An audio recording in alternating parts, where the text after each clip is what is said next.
Hello everybody, so today I will talk about organic chemistry. The topic today is to find the name of this organic chemical compound. So we have this compound like that. First, we need to find the longest chain in here. The longest chain is from this one to this one.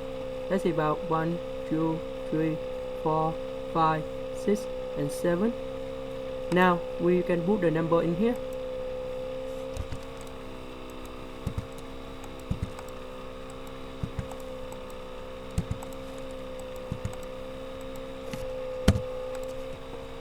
As you can see that we have 4 metal in here and 2 salobutyl. Now let's write the name.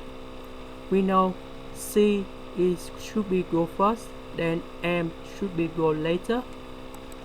We have 3 and number 5.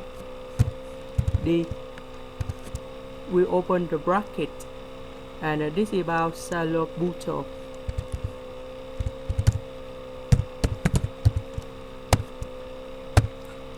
We have number 2, number 3, number 5, number 6.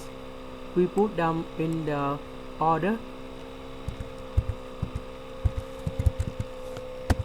Now we call about tetra metal. In here we have number 7, and this is about heptene. That's the end. Thank you for watching.